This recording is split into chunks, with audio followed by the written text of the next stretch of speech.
I want to talk about the song Cool School, which is written by the fictional teenager Zack Morris in Saved by the Bell. Zack makes a number of claims in the song. Claims I intend to question with a scientific rigour that might seem unnecessary, but the truth is the truth, and Zack Morris is a liar. So, for those of you who don't remember Saved by the Bell, I've prepared a slide. That's it. So, some quick background.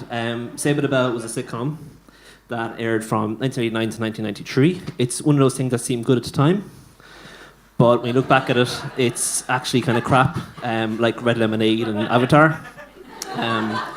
It's about 6 teens, Zack, Kelly, Slater, Lisa, Screech and Jessie and their adventures they had in high school, Bayside High. The principal was called Mr. Belding. There was a robot in season 1, but he was quietly written out. That is true. He was called Kevin. Zack could stop time by making a T-shape with his hands and saying time out. It was never, like, Agents of S.H.I.E.L.D. never visited Bayside High, so we're not sure if it's like part of the Marvel universe or not, but it could be. So, I want to finish that bit. It's a premature page drop. The episode we're going to focus on is called School Song. It originally aired in November 28, 1992. Remember that date because it'll be important later. It was episode 24 of the final season of Saved by the Bell, when the creative forces behind the show were like really on all cylinders. In School Song, Bayside High holds a contest to write a new school song. Zack wants to ensure that he's remembered at Bayside forever because even then he knew he'd peaked in high school, and that was later confirmed by Saved by the Bell, the college years. So Zack sabotages the other contestants, and then there's like a final sing-off between him and Screech, and the others learn of his treachery. They straight up poison him with a lemon juice thing. And then Slater and Tori rewrite Screech's song and turn it into a dreary piano ballad, and everybody learns a valuable lesson. Like I said, it seemed good at the time, but it's crap. So, hang on a sec, I hear you cry. You just told us to Saved by the Bell is about the adventures of 6 people. Who's Tori? Good question, whoever asked that. Here's the thing, it's called the Tori paradox. It's coming, there we go. So it's not directly related to the song, but it's worth a digression. So this is Jessie and Kelly. They appeared in 76 episodes of Saved by the Bell, and this is Tori. Tori appeared in 10 episodes of Saved by the Bell. They never appeared in the same episodes, ever. Some have posited that the Tori episodes take place in an alternate universe where Jessie and Kelly were never born.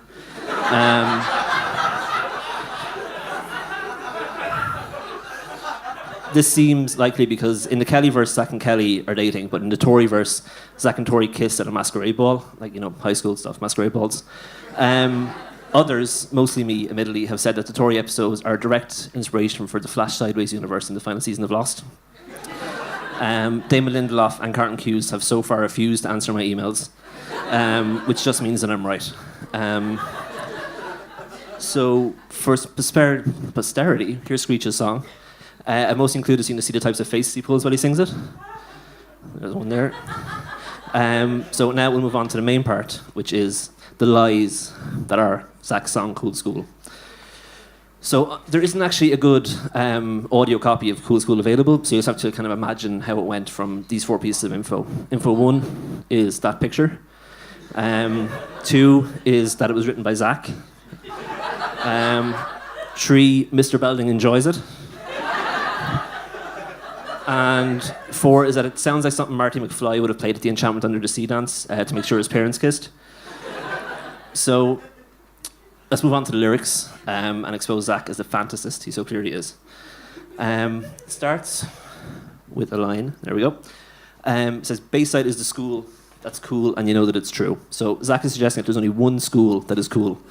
Whether it's one school in the state, the country, the world, the text is unclear on this point. One school that is cool, and that school is Bayside High. Coincidentally, the very school that Zack attends. He then goes on to assert that you know that it's true, making the listener feel foolish if they don't already know that it's true.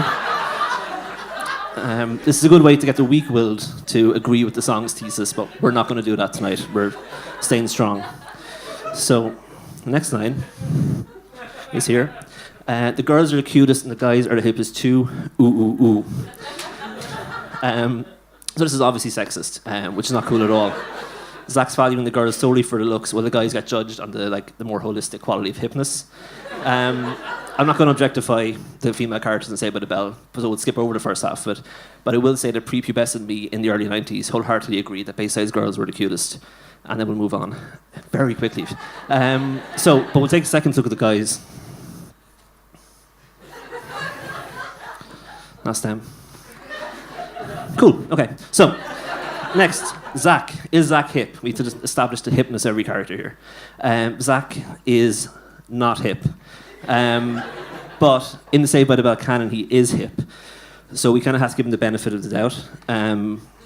But he's going to be like our absolute baseline of hipness.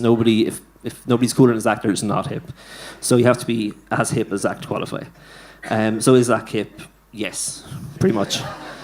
So, next, Slater. Is Slater hip? If here he is here.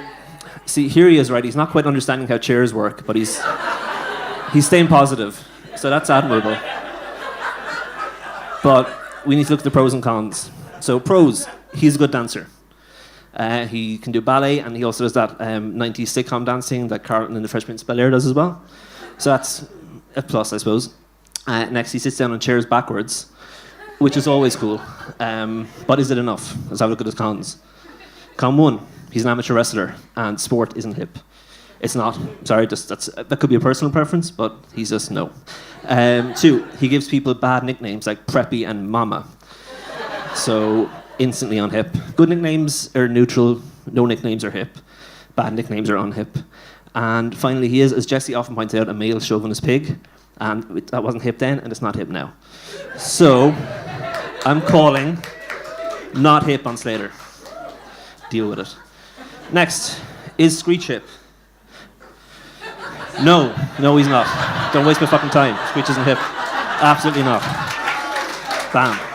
Okay. So far, the only evidence we have for the guys being the hippest rests on Zack's own dubious hipness. So we'll move on to the supporting men. Like every male student in Bayside High besides Zack and Slater is either a nerd, like those guys, or a jock, like these chaps. Every single one of them. Like, it's no wonder Zack and Slater hung out together, even though they clearly hated each other, because they must have felt like complete outsiders in this like sea of dweebs and jocks. But none of these people are hip, so the song's claim the guys are hippest too just doesn't stand up to this very rigorous scrutiny we've applied it to it. Ooh. Now,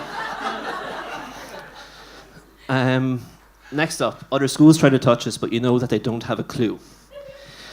This is the science bit, so pay attention. Zack is now claiming that other schools try to touch us. It's hard to tell if us means individual students or if us is like a synecdoche for the entire school apparatus, which includes the building, the students, Mr. Belding, the teachers, and that duck that got covered in oil that one time, as well as some other things. What is clear from the song is that even though other schools are trying to do this, they don't have a clue as to how to go about achieving it. Maybe they're unclear as to what it is they're trying to touch as well. As we all know, there's nothing worse than being touched cluelessly, and high school students are particularly prone to clueless touching. Even though this lyric is unclear, and it's worth reiterating that it could be unclear because the schools themselves are unclear about what they're touching or why they're touching it. Its theme of clueless teenage touching strikes home, even 24 years after it was written. Now, the final line of the song. Now, Rockin A Rollin from the morning till the day is true. Zack has clearly given up by this point. Zack's intent in writing this song was to create his legacy. I mean, does Zack really want people to think Rockin A Rollin from the morning till the day is true whenever he remembered Zack Morris? Of course not. Nobody in their right mind would want that. Yet this is what he gave us, this insult of a lyric. This is worse than any lyric from any Black Eyed Peas song. It is, even my humps. I'm glad that Slater and Tory spiked his drink with industrial grade lemon syrup, because he didn't deserve to win. Neither did Screech. Screech's song was terrible. The Compromise song that Slater and Tory wrote was also bad. Just bad songs all around. I'm really angry about this, but I'm about to get angrier. As I said earlier, this episode aired in November 1992. Nevermind was released in September 1991. Zack Morris wrote Cool to School more than a year after Smells Like Teen Spirit exploded into the public consciousness and reinvented rock music. So I'm revising my earlier hip ranking. Zack is not hip. Zack wrote a 1950s rock and roll song during the cultural peak of grunge. Zack is irredeemable. Now, I have two conclusions.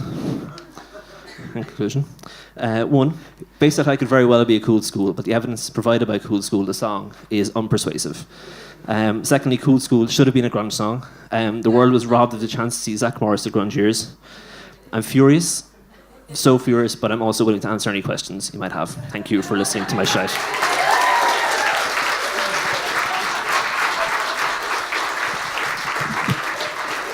Give Ronald Maguire.